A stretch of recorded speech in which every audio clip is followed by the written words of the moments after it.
Hello, আমি doctor Parvez Alam বলছি new jersey থেকে। আশা করি আপনারা যেখানে আছেন ভালো আছেন। এটা আমাদের সপ্তম পর্ব স্বাস্থ্য আলাপের ডায়াবেটিকের তৃতীয় অংশ। প্রথম দুটোতে আমরা ডায়াবেটিস সম্বন্ধে আলাপ করেছি, টাইপ 1 জেস্টেশনাল ডায়াবেটিস আর প্রি ডায়াবেটিস নিয়েও আলাপ করলাম গত পর্বে। আজকে আমাদের মূল বিষয়বস্তু হবে টাইপ 2 ডায়াবেটিস।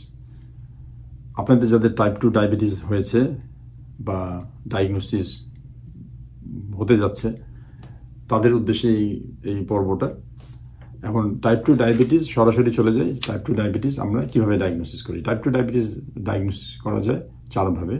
একটা হলো কি হিমোগ্লোবিন A1C, সেটার মাত্রা যদি 6.5 বা তার বেশি থাকে আমরা বলবো টাইপ 2 ডায়াবেটিস। এবং এই হিমোগ্লোবিন A1C এই ইউনিটটা যেটা 6.5 অ্যান্ড ওভার বা বেশি, সেটা কিন্তু আমেরিকা বাংলাদেশে একই ইউনিটে ব্যবহার করা হয়।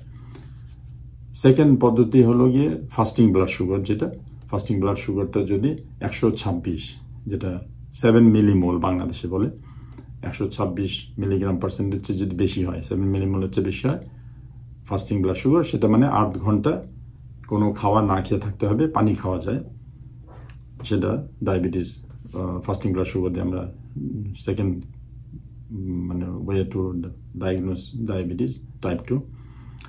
3 নম্বর একটা আছে যে 2 ঘন্টা পর একটা গ্লুকোজ লোড, 75 গ্রামের গ্লুকোজ লোড একটা খাইয়ে ব্লাড সুগার চেক করা আর কি। সেখানে ফাস্টিং ব্লাড সুগার না করলেও চলবে এবং সেখানে হিমোগ্লোবিন A1Cটাও থাকতেই হবে এমন কথা না।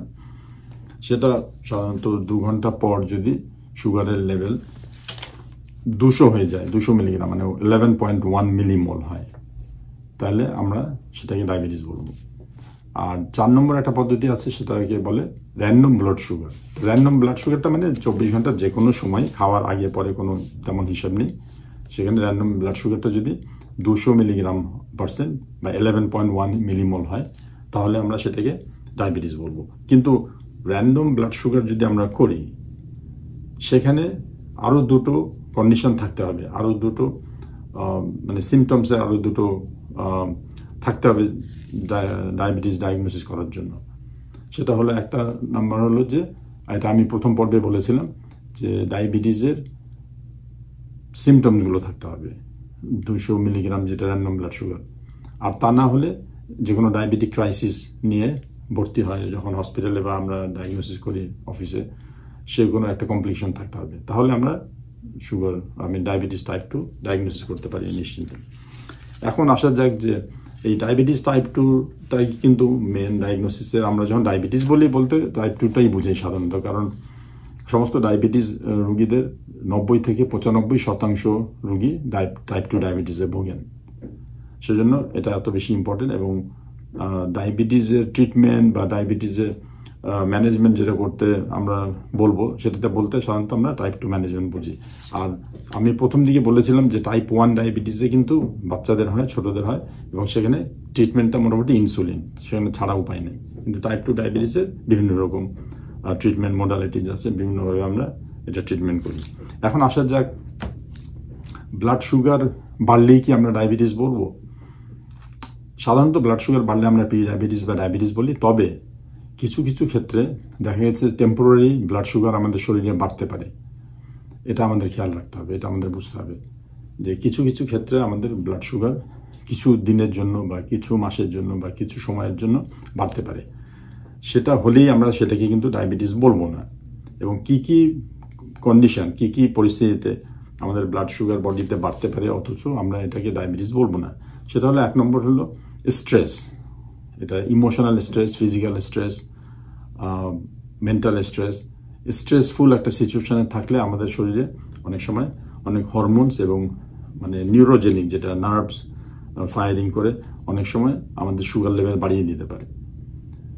এই জন্য স্ট্রেসটা খুব ক্ষতিকারক এবং স্ট্রেসটা টেম্পোরারি তার মানে আমাদের সুগারটা বাড়াতে পারে। এটা হলো একটা কথা। আরেকটা হলো যে ফিজিক্যাল স্ট্রেস। ফিজিক্যাল স্ট্রেস বলতে সাধারণত বোঝা যায় যে কোনো damage, physical damage, trauma, surgery, এসবেও আমাদের সুগার বাড়তে পারে, ডায়াবেটিক লেভেলও চলে যেতে পারে। কিন্তু সেটা সাধারণত ওই পরিস্থিতিটা কেটে গেলে সুগারটা নেমে আসে, সুতরাং আমরা সেটাকে ডায়াবেটিস বলবো না। আরেকটা হতে পারে infection, acute bacterial viral infection হলেও আমাদের শরীরে সুগার বাড়তে পারে। প্যানক্রিয়াটিক ইনসাফিসিয়েন্সি, প্যানক্রিয়াটিক একটা ডিসফাংশন হতে পারে টেম্পোরারি, সেটাতে সুগার বাড়বে, এবং সুগার বাড়লে সেটাকে আমরা কিন্তু ডায়াবেটিস বলবো না, কারণ তখন ওই ইনফেকশনটা সেরে গেলে এই সুগার লেভেলটা কমে যায়। এই হলো 3টা পদ্ধতি। আরেকটা হলো গিয়ে সার্জারি বলেছি, স্ট্রেস সার্জারি এটা। আর কিছু কিছু মেডিকেশনস আছে, কিছু কিছু ড্রাগস আছে যেগুলো আমাদের শরীরে সুগারের মাত্রা বাড়িয়ে দিতে পারে, কিন্তু ওই ড্রাগটা চলে গেলে, ড্রাগটার ইউজটা শেষ হয়ে গেলে তখন সুগার আস্তে আস্তে আবার কমে আসে। সুতরাং সেটাকে আমরা ডায়াবেটিস বলবো না। ড্রাগসের মধ্যে সাধারণত যেটা আমি কমন দেখি আমাদের এখানে, মাঝে মাঝে আমি দেখি যে স্টেরয়েড যেটা বলে, প্রেডনিসোন বা বাংলাদেশে প্রেডনিসোলন যেটা আছে, ডেক্সামেথাসোন। তো যাই হোক, স্টেরয়েডের বিভিন্ন ক্যাটাগরি, বিভিন্ন স্ট্রেংথের স্টেরয়েড আছে, যেটা যত বেশি পাওয়ারফুল, কতগুলো আছে যে সুগারটা বেশি বাড়িয়ে দেয়, তো সেগুলো বিশেষ করে বা অ্যাজ এ হোল যে কোনো স্টেরয়েডে করতে পারে।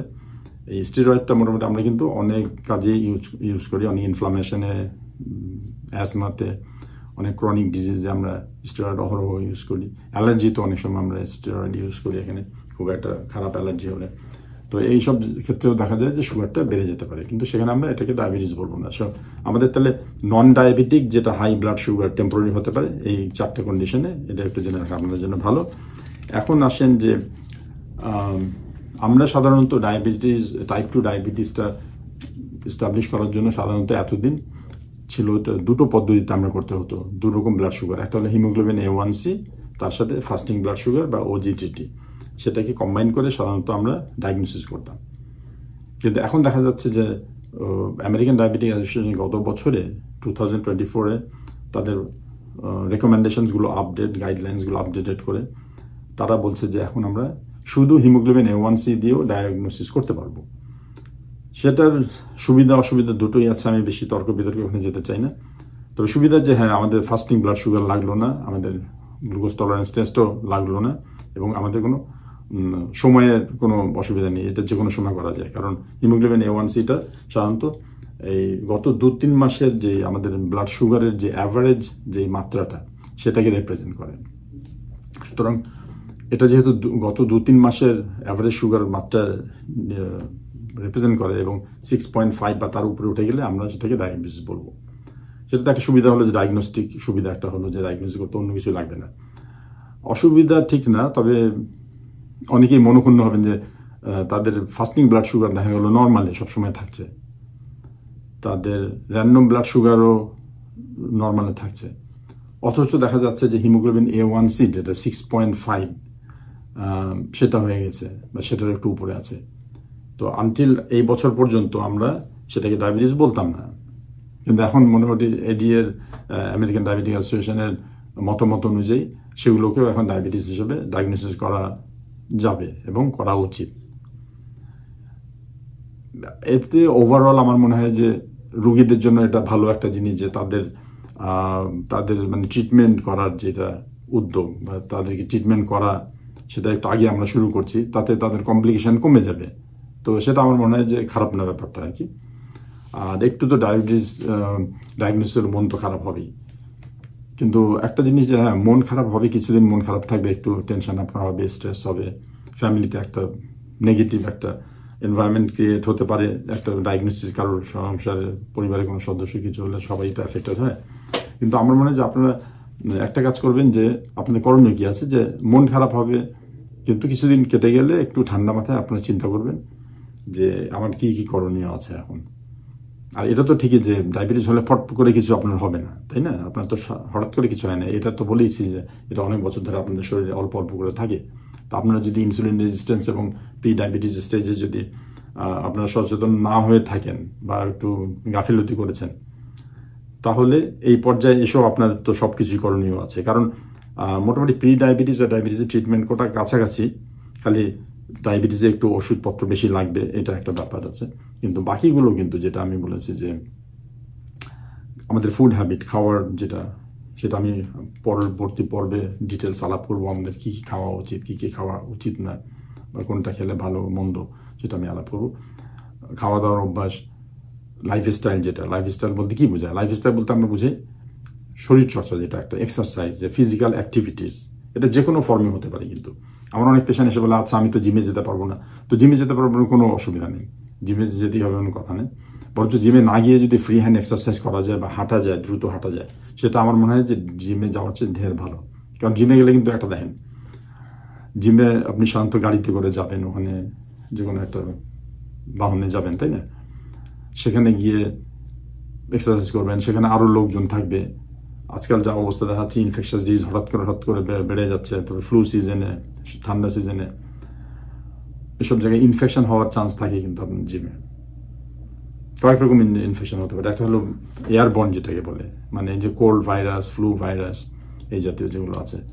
আরেকটা হতে পারে যে কন্ট্যাক্টে যেটা হয়, যে হাতে আপনি যে ইনস্ট্রুমেন্টগুলো ওখানে ইউজ করবেন, সেখানে কিন্তু আগের কেউ যদি করে থাকে এবং সেখানে কোনো ব্যাকটেরিয়া, ভাইরাস, ফাঙ্গাস কিছু থাকে, এটা কিন্তু আপনার কাছে আসতে পারে। কিন্তু এটা একটা প্রায় দেখা যায়, কিন্তু আমি কিছু দেখি এখানে যে ভাইরাল ওয়ার্ডস বলে একটা কথা আছে, সেটা কিন্তু অনেকে যারা জিমে যায় তাদের কিন্তু ওই ওয়ার্ডটা হতে পারে, যেহেতু সেটা যদি ইকুইপমেন্টটা পরিষ্কার না করে, ঠিকমতো পরিষ্কার না করে যদি আপনি ইউজ করেন।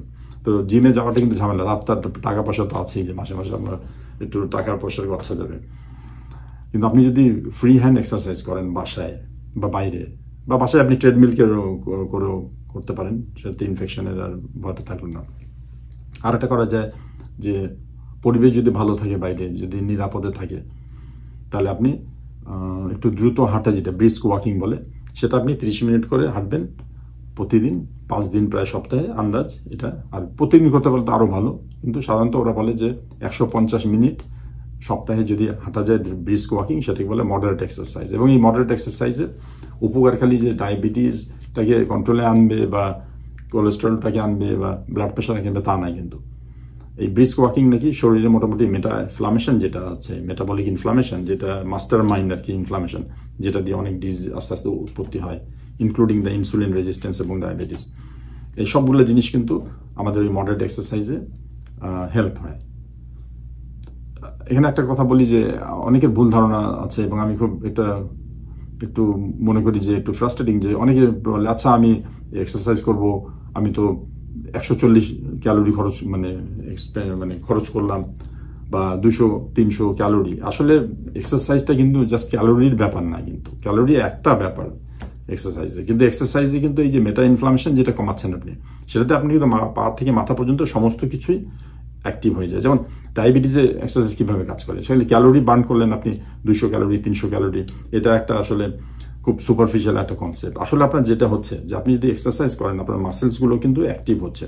মাসেলস অ্যাক্টিভ হলে মাসেলসে কিন্তু ইনসুলিন রিসেপ্টরস গুলো, সেগুলো আরো অ্যাক্টিভ হবে এবং সেগুলো কাজ করবে বেশি, ইনসুলিনের কাজ করতে সুবিধা হবে। এটা হলো মাসেলসের ব্যাপার।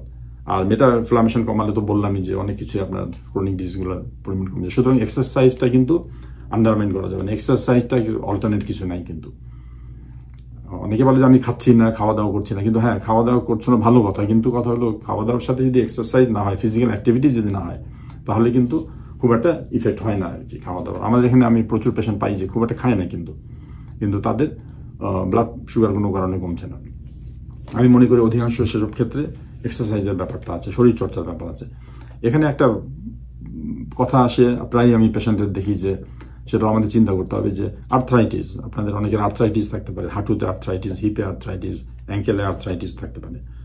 আপনাদের অনেকের হয়তো হার্ট ডিজিজ কোনো থাকতে পারে, যেটাতে আপনি বেশি হাঁটাহাঁটি করতে পারবেন না হয়তো, বা আপনার লাং ডিজিজ থাকতে পারে, সিওপিডি, অ্যাসমা, ব্রঙ্কাইটিস, এই ধরনের থাকতে পারে। আপনি যে বেশি হাঁটাহাঁটি শরীরচর্চা করতে পারবেন না। কিন্তু সেসব ক্ষেত্রেও কিন্তু আমার মনে হয় যে আপনাদের ম্যাক্সিমাইজ করতে হবে যে যেইভাবে আপনি সেই এক্সারসাইজটা করতে পারবেন। মনে করেন আপনার হাঁটু, আপনি আজ ঠিক আছে জোরে হাঁটতে পারবেন না, আপনি একটু ট্রেডমিলে বা এমনি সময় একটু সফট হাঁটবেন, বা এমন জুতো পরবেন যে জুতোতে একটু কুশন থাকে, যেখানে আপনি হাঁটলে পায়ের যেই আপনি স্টেপটা ফেলবেন সেটাতে কিন্তু যাতে হাঁটুর ড্যামেজটা কম হয়, এরকম কিন্তু অর্থোপেডিক টাইপের শু বা একটা কুশনওয়ালা শুতে আপনি করতে পারবেন। আর নিতান্ত যদি হাঁটতে নাই পারেন, ফ্রি হ্যান্ড এক্সারসাইজ বাসায় করতে পারেন আপনি।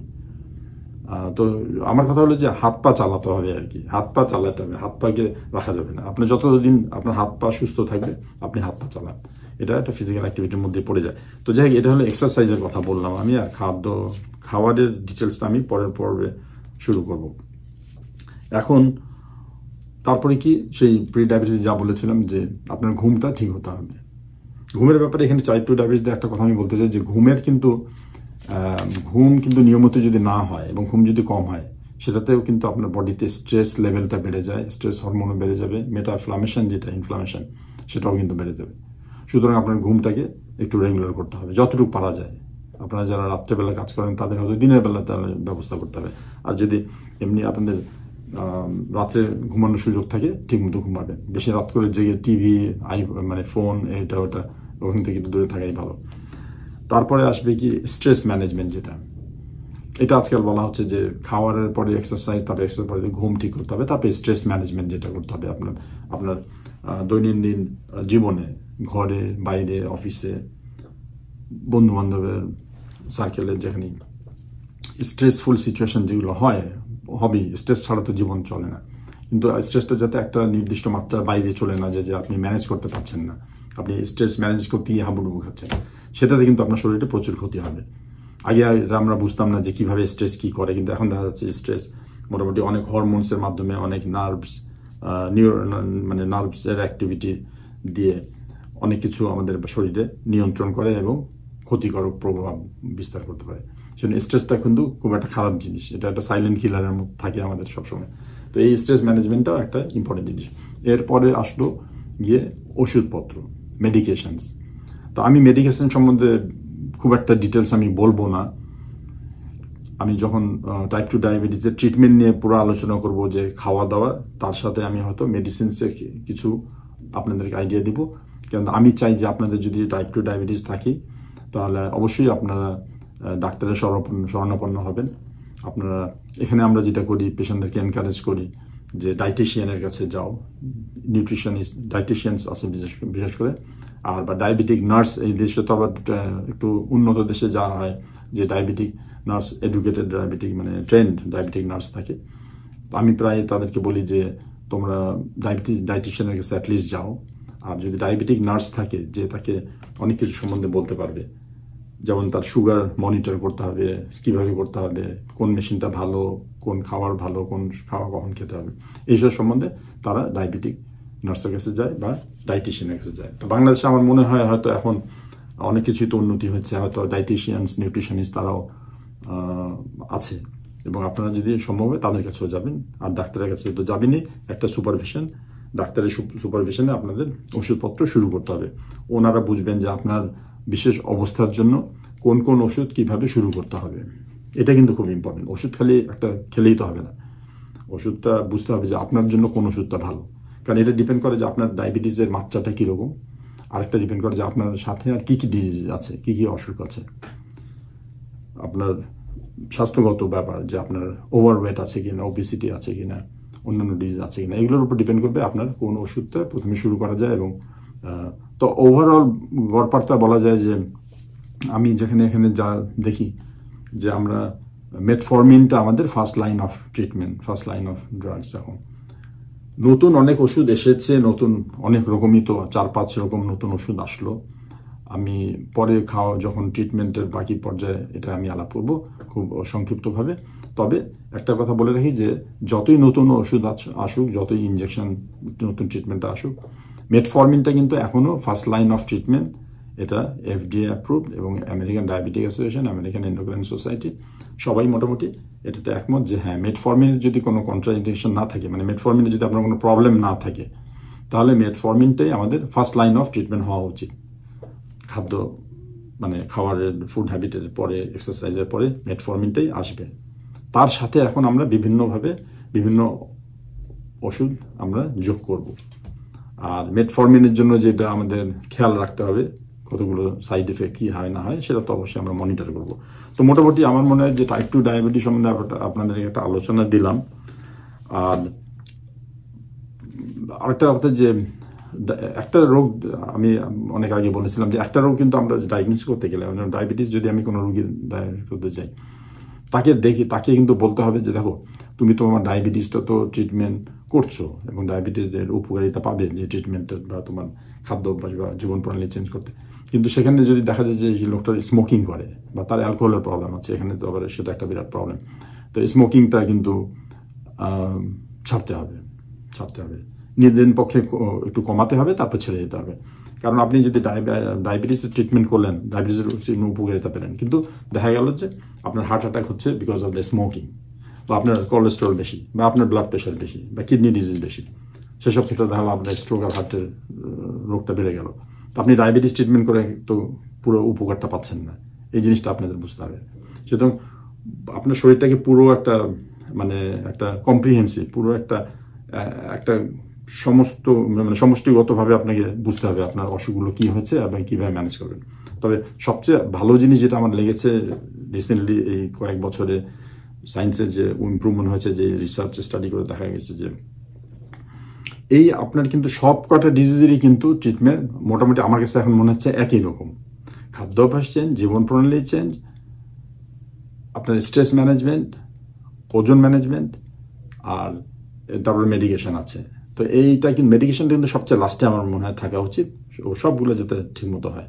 তাহলে হবে কি সব এই যে ট্রিটমেন্ট মোডালিটি, যে ট্রিটমেন্ট যে ধরনগুলো আছে সবগুলো কিন্তু যোগ হবে আপনার ট্রিটমেন্ট করতে। যেমন আমি জাস্ট এক্সাম্পল বলি, যেমন ট্রিটমেন্টের ম্যাক্সিমাম ট্রিটমেন্টের পয়েন্ট যদি আপনি 10 দেন, তো এটা কি 10 কিভাবে হবে? যেমন আপনি খাদ্য অভ্যাস চেঞ্জ করলেন, এক্সারসাইজ করলেন, তারপর আপনার ঘুমটা ঠিক করলেন, স্ট্রেস ম্যানেজমেন্ট করলেন, অন্যান্য অসুখগুলো ঠিক করলেন, তারপরে মেডিসিন খেলেন, এই সব একত্র হয়ে 10 পয়েন্ট পেলেন যে আপনার ট্রিটমেন্ট আর দ্য বেস্ট আর বেস্ট আউটকাম হবে। এই জিনিসটা আপনাদের বুঝতে হবে। ছাড়া অল্প অল্প ট্রিটমেন্ট, বা এইদিকে অল্প করলাম ওদিকে করলাম না, খাওয়া দাওয়া ঠিক করলাম না, ওষুধ খেলাম, বা ঠিক মতো ঘুমালাম না, বা এই জিনিসগুলো করলে কিন্তু আপনাদের যে ট্রিটমেন্টের ইফেক্টিভনেস এটার মানে এটার ক্রিয়াকর্ম সেটা কিন্তু অনেক কমে যাবে। তো সেটাতে মোটামুটি পণ্ডশ্রম দেখা গেল আপনাদের বেশি হচ্ছে, কিন্তু কাজ হচ্ছে না। তো এই জিনিসগুলো আপনাদের বুঝতে হবে। তো আমরা এই পর্বে এই পর্যন্তই থাক।